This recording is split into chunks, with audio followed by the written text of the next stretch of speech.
கொஞ்சம் நல்லா வந்திருக்கும். பட் பரவாயில்ல, ஃபியூச்சர்ல வரப்போற எல்லா தேர்தலையும் உங்களுடைய முழு சப்போர்ட்டை என்னால வாங்க முடியும்ன்ற அந்த ஒரு நம்பிக்கை இப்போ என் மனசுல ரொம்ப ஆழமா பதிஞ்சிருக்கு. ஏன்னா நீங்க அமைச்சு கொடுத்திருக்கிற இந்த ஆட்சியில எல்லா நன்மைகளையும் நீங்க கண்கூட பார்க்கதான் போறீங்க அப்படின்ற அந்த கான்பிடன்ஸும் இப்ப என் மனசுல ரொம்ப ஆழமா பதிஞ்சிருக்கு. யார் எந்த நிலைமைக்கு எந்த பொசிஷன்ல போனாலும் இந்த கிண்டகம் கேலியமா பேசுறது இருக்கதானே செய்யும். நம்மளை பத்தி, நம்ம அரசியலை பத்தி, நம்ம பேச்சை பத்தி இந்த கிண்டகம் கேலியமா பேசிட்டு தானே இருப்பாங்க. அவங்க எல்லாருக்குமே என் சைட்ல இருந்து ஒரே ஒரு ரிக்வெஸ்ட், தயவு செஞ்சு நிப்பாட்டிடாதீங்க, தயவு செஞ்சு கண்டினியூ பண்ணுங்க. நீங்க தான் என்னோட எனர்ஜி ஃபோர்ஸ். நீங்க பேசிக்கிட்டே இருங்க, பேசிக்கிட்டே இருங்க, பேசிக்கிட்டே இருங்க. நான் மக்களுக்கு தேவையான நல்லதை செஞ்சுக்கிட்டே இருங்க, செஞ்சுக்கிட்டே இருங்க, செஞ்சுக்கிட்டே இருப்பேன். அடுத்து இப்ப நம்ம புதுசா அந்த சூட் எல்லாம் போட்டு வரோம்ல, அதை பத்தி கூட நிறைய பேரு, ஏன் நாமெல்லாம் கோட் சூட் எல்லாம் போடக்கூடாதா? அதிகாரம் செய்யறவங்களும் ஆதிக்க சக்திகளும் மட்டும்தான் கோட் சூட் எல்லாம் போடணுமா என்ன? அப்படிலாம் எதுவுமே கிடையாது. நான் என்ன கலர் கலராவா போட்டு வர, ரெண்டே கலர், நம்ம எல்லாரும் மனசு மாதிரியே பிளாக் அண்ட் ஒயிட்.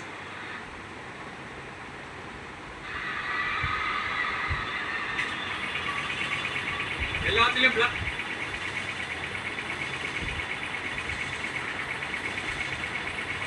அண்ட் ஒயிட்டா இந்த விஜய் இருப்பான் அப்படின்னு காட்டுறதுக்கு தான் அந்த கலர்.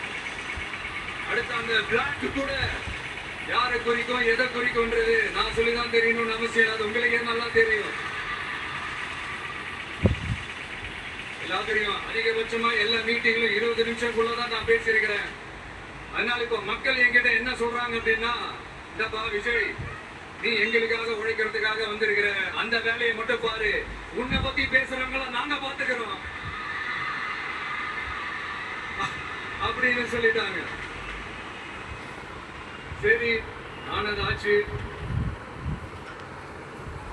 இப்ப என்ன உனக்கு எதிரிகளே இல்லையா அப்படின்லாம் கேட்டா, அப்படிலாம் நான் சொல்ல மாட்டேன், அப்படிலாம் நான் நினைக்கவும் மாட்டேன், அப்படி நினைக்கவும் கூடாது. இப்பவும் சொல்றேன், அரசியல் ரீதியா சொல்றேன், ரெண்டு பேருக்கு நடுவுல தான் போட்டியே. ஒண்ணு இன்னொன்னு, எஸ், ஒண்ணு டிவிக்கு, இன்னொன்னு டிஎம்கே. இதுக்கு நடுவுல வேற யாருக்கும் எந்த வேலையும் கிடையாது. ஏதாவது இருக்குன்னு சொல்றீங்க? எலெக்ஷனுக்கு முன்னாடியும் அவங்களுக்கு ஒரு வேலையும் இல்ல. இப்ப எலெக்ஷனுக்கு அப்புறம் சுத்தம். ஆனா இந்த திமுகவும் மற்றும் பலரும் ஒன்னா சேர்ந்துகிட்டு இந்த விஜயோட ஆட்சி வந்துடக்கூடாதுன்னு சொல்லி ஒரு கூத்து ஒண்ணு பண்ணாங்களே அந்த கடைசி 5 நாள். அடா அடா அடா அடா,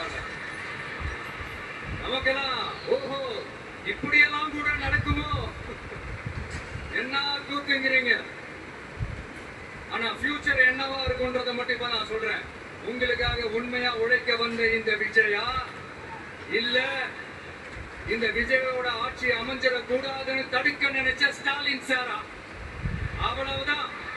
இதுக்கு நடுவுல வேற யாரும் எந்த அல்லு சில்லு உள்ள வந்து நம்மளை தடுக்கிறதோ எதிர்க்கிறதோ ஏதாவது பண்ணாங்கன்னா நிர்வாகம் அதுக்கு பொறுப்பு இல்ல ராஜா, நிர்வாகம் அதுக்கு பொறுப்பு இல்ல. ரிசல்ட் என்னவா வரும்ன்றது உங்களுக்கே நல்லா தெரியும்.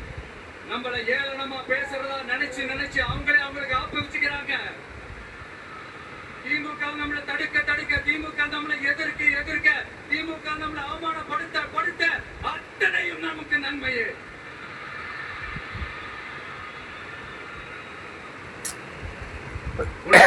மக்களே, நம்ம ஆட்சிக்கு வந்ததுக்கு அப்புறம் ஒரு விஷயம் ஒண்ணு நடந்துகிட்டு இருக்கு. இது இந்த ஜென்சி தலைமுறையை அட்ராக்ட் பண்றதுக்காக இங்கிலீஷ் தமிழ் கலந்த அறிக்கை, அது சொல்ல வந்து நினைச்சீங்களா? அந்த காமெடி எல்லாம் கிடையாது. அடுத்து இந்த ரியாலிட்டியை மறந்துட்டு இந்த ரீல்ஸ் போடுறது, அது சொல்ல வந்தீங்களா? அந்த காமெடியும் கிடையாது. இது சீரியஸா ஒரு விஷயம் நடந்துகிட்டு இருக்கு. முன்னெல்லாம் சட்டசபையில யார் பேசினா நமக்கு என்ன, யார் அடிச்சுக்கிட்டா நமக்கு என்னன்ற இந்த கூட்டம்லாம் இப்ப சட்டசபையில என்ன நடக்குது, என்ன பேசிக்கிறாங்கன்றது ரொம்ப உன்னிப்பா கவனிக்கிறாங்க. கவனிச்சீங்களா? திமுக ஸ்டைலே சொல்லணும்னா ரீல்ஸ் போட்ட கூட்டம்லாம் இப்ப நியூஸ் பார்த்துக்கிட்டு இருக்கிறாங்க. அதுல நமக்கு சந்தோஷம் தான், பெருமை தான். நம்மளுடைய யங்ஸ்டர்ஸ், நம்ம பெண்கள் எல்லாம் அந்த அரசியல் என்னன்னு தெரிஞ்சுக்கணும், அந்த அரசியல் என்னன்னு புரிஞ்சுக்கணும்னு அப்படி ஒரு விழிப்புணர்வு ஏற்பட்டிருக்கு. அதுல எங்களுக்கு சந்தோஷம் தான். இதெல்லாம் யாரால நடந்திருக்கின்றது நான் சொல்லிதான் உங்களுக்கு தெரியணும்னு அவசியம் இல்ல, அது உங்களுக்கு நல்லா தெரியும். இப்படிப்பட்ட நம்ம தெய்வங்களை, இப்படிப்பட்ட நம்ம மக்களை தற்குறி தற்குறி என்று இன்னமும் சொல்லிக்கிட்டு இருக்கிறாங்க. நான் காஞ்சிபுரத்துல சொன்னதான் இங்க நான் திரும்பவும் ரிப்பீட் பண்றேன். நீங்க தற்குறி தற்குறின்னு சொன்னீங்களே, அவங்கதான் உங்களோட அரசியல் வாழ்க்கையே ஒரு கேள்விக்குறி ஆக்கி இருக்கிறாங்க. கேள்விக்குறி ஆக்கிட்டாங்க, இன்னமும் ஆக்க போறாங்க. அன்னைக்கு நான் சொன்னப்போ சிரிச்சவங்க எல்லாம் இன்னைக்கு என்ன பண்ண போறாங்களோ. உண்மையை சொன்னாதான் அந்த கூட்டத்துக்கு கசக்குமே. உண்மையிலே நீங்க மக்கள் மனசை புரிஞ்சு வச்சிருந்தீங்கன்னா நீங்க இப்படி மக்களை தப்பாவே பேசிருக்க மாட்டீங்க. அது என்ன, அப்புறம் அரசியல் புரிதல் இல்லாம மக்கள் நமக்கு ஓட்டு போட்டுட்டாங்களாம். இந்த கவர்ச்சியில மயங்கி மக்கள் நமக்கு ஓட்டு போட்டுட்டாங்க. நான் என்ன, சரி விடுங்க.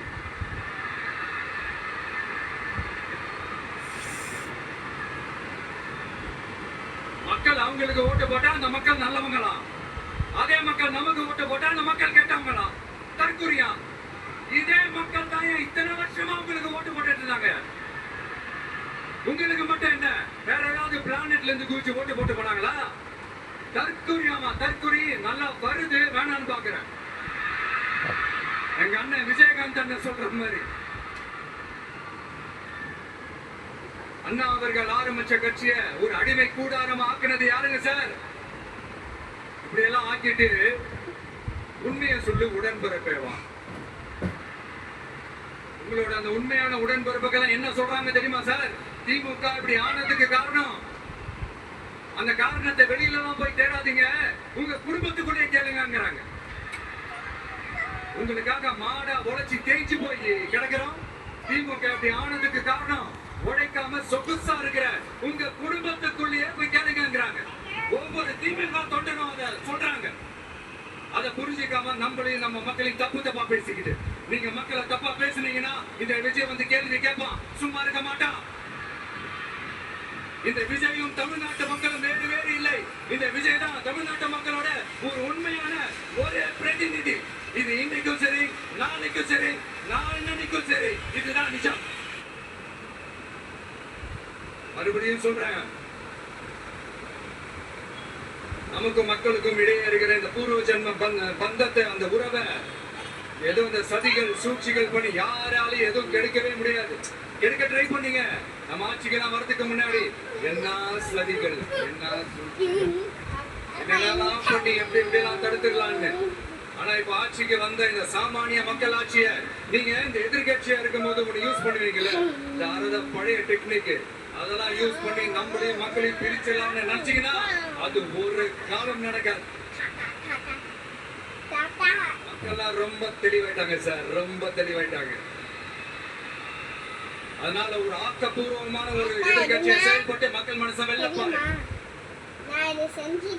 கடைசி லாஸ்ட் 1 மந்தா நடந்த ஒரு சில விஷயங்கள் உங்ககிட்ட நான் ஷேர் பண்ணணும்னு ஆசைப்படுறேன். இந்த 200 யூனிட் மின்சாரம், கட்டணம் இல்லா மின்சாரம் அறிவிச்சோம். அதுல ஆல்ரெடி இருந்த 100 யூனிட் திமுக கொடுத்தது கிடையாது. மேடம் ஜெயலலிதா மேடம் இருந்தப்போ செஞ்சுட்டு போனது. ஸ்டாலின் சார் பதவி போன அந்த கடுப்புல அறிக்கையா விட்டு தள்ளிக்கிட்டு இருக்கிறாரு. என்ன பண்ணீங்க உங்களுடைய ஆட்சியில? மக்கள் பணத்தை, டாஸ்மாக்ல இருந்து அடிச்ச அந்த பணத்தை, ஊழல் செஞ்ச அந்த ஃபைல க்ளோஸ் பண்றதுக்கு அலைஞ்சீங்க. ஆனா இந்த விஜய் மக்களுக்கு தொந்தரவா இருக்கிற அதே டாஸ்மாக க்ளோஸ் பண்ணா. விவசாயிகளோட அந்த கடனை தள்ளுபடி மேக்சிமம் இந்த 1 மந்த்ல என்ன செய்ய முடியுமோ அத செஞ்சா. நீங்க தான் அந்த நிதி சம்பந்தமா இருக்கிற எல்லா கேட்டையும் லாக் பண்ணி வச்சுட்டு போயிருக்கிறீங்க. அதை சரி செய்ய வேணாமா? அதை ஒழுங்குபடுத்த வேணாமா?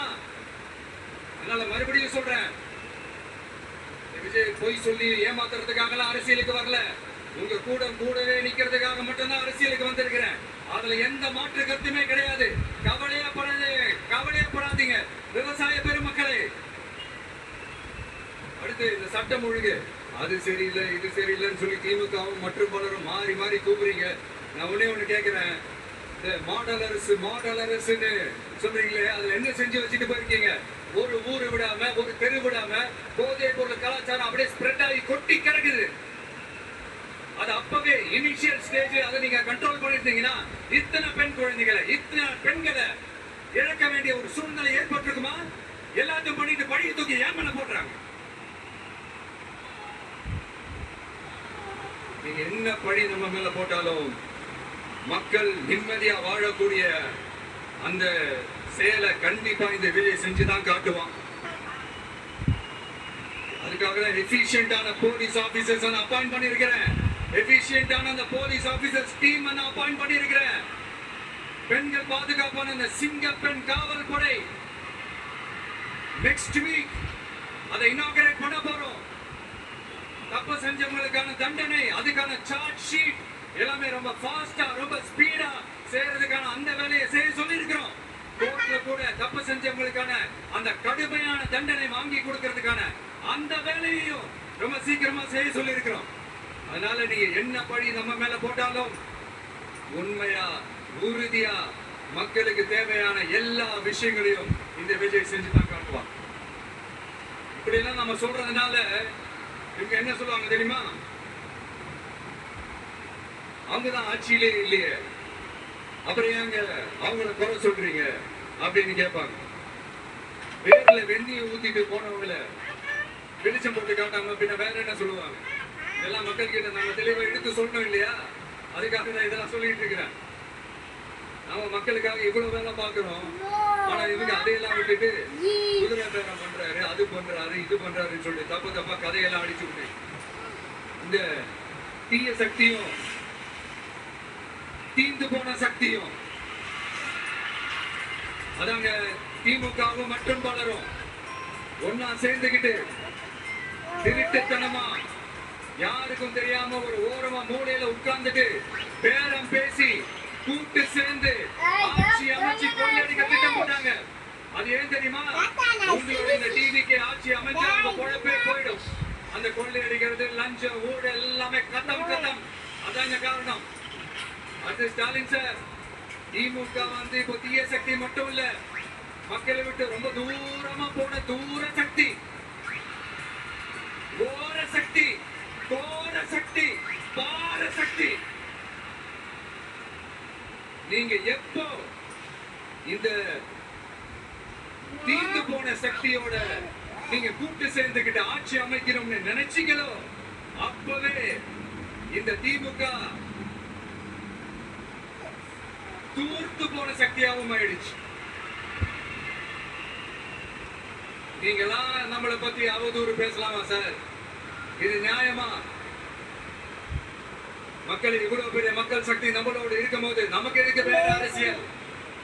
எலெக்ஷன்ல 50-60 வருஷமா இருந்த சாதிய உடைச்சிருக்கிறோம், மதத்தை உடைச்சிருக்கிறோம், காசு கொடுத்த ஓட்டு வாங்குறத உடைச்சிருக்கிறோம். நாம எது செஞ்சாலும் கான்ஸ்டிடியூஷன்ல தான் செய்வோம். நாம சிங்கிள் மெஜாரிட்டி வாங்கி இருந்தாலும் நம்மள நம்பி முறையா கூட்டணியில கட்சியில ஆதரிக்க வர்றவங்களை அரவணைச்சுதான் இருப்போம். நான் இப்பவும் மீண்டும் டிக்ளேர் பண்றேன், டிவிகே ஆட்சி எந்த பாகுபாடும் இல்லாம எல்லாருக்குமான ஒரு ஆட்சியா தான் இருக்கும். அதுல எந்த மாற்றமும் கிடையாது. ஸ்டாலின் சார் மாதிரி ஊசலாட்டம் இருக்கவே இருக்காது. மதச்சார்பற்ற கொள்கையில சமரசமே இல்லை. மாநில உரிமைகள்ல விட்டு கொடுக்கவே மாட்டோம். நதி நீர் உரிமைகளை விட்டு கொடுக்கவே மாட்டோம்.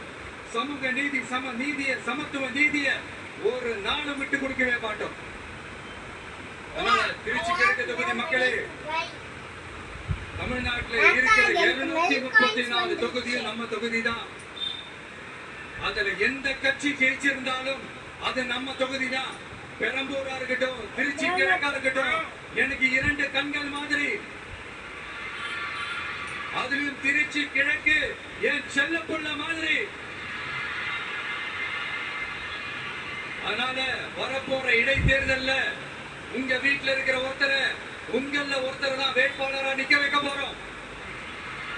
நீங்க எப்படி இந்த விஜய்க்கு ஆதரவு கொடுத்து ஓட்டு போட்டு ஜெயிக்க வச்சீங்களோ அதே மாதிரி வரப்போற இடைத்தேர்தல்ல உங்களுடைய அந்த வேட்பாளரும் ஜெயிக்க வைப்பீங்கன்ற அந்த ஒரு நம்பிக்கை நான் முழுமையா தான் நம்புறேன். உங்களுக்காக உழைக்க வந்திருக்கிறேன். உங்களுக்காக எல்லா விஷயத்தையும் நான் பார்த்து செய்வேன். ஊழல் இல்லாத, லஞ்சம் இல்லாத ஒரு ஆட்சியை நான் கொடுப்பேன். I understand.